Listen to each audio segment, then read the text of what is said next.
Hi, I'm Jessica Blaylock, and I'm gonna tell a story about my experience through mental health, and how it started kind of with the birth of my son.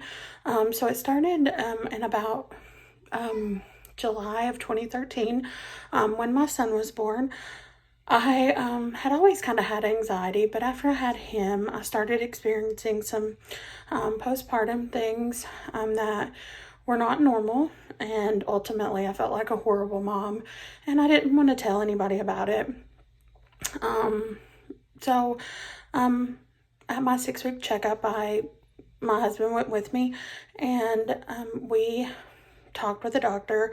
And at that point, I was diagnosed with postpartum OCD. So I was having some thoughts that were not really of me. And I wasn't feeling really connected with him. And so got all that kind of sorted out, got on some medicine, and things really went on the up and up.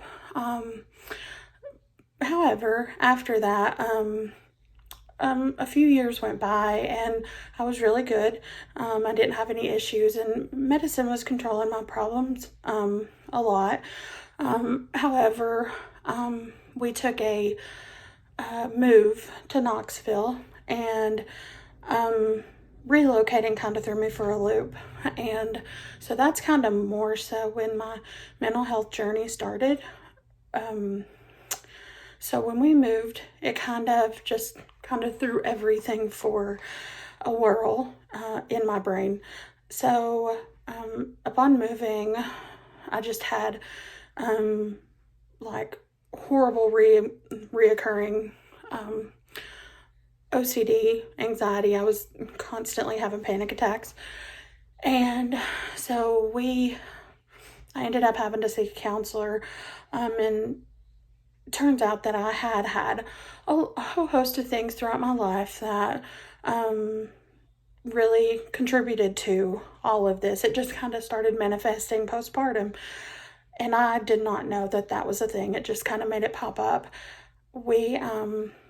I started therapy, and worked with my doctor to get regular medication, but I did end up finding out that I had showed signs like long before I had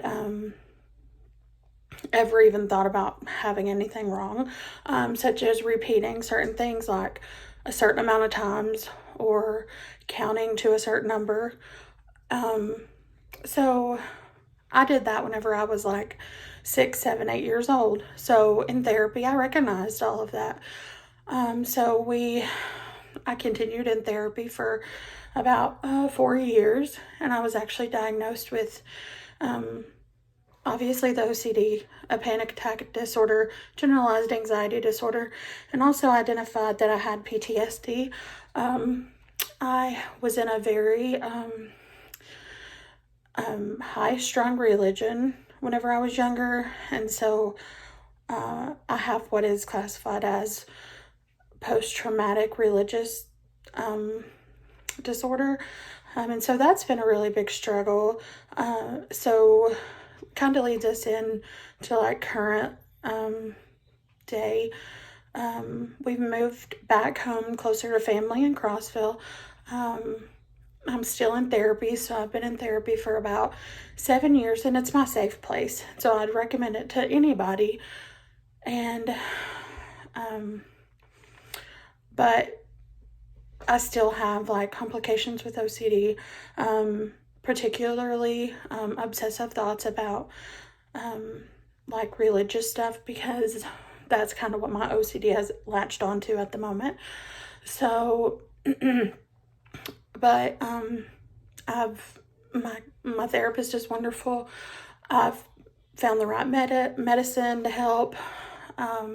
Just a lot of wonderful things. I have, a great support system. My husband is very supportive. I can't thank him enough, because I've felt like a crazy person a lot. And he dealt with that all through his graduate degree. And that was probably my worst time. was the 3 to 4 years in Knoxville. And but yeah, that was my story.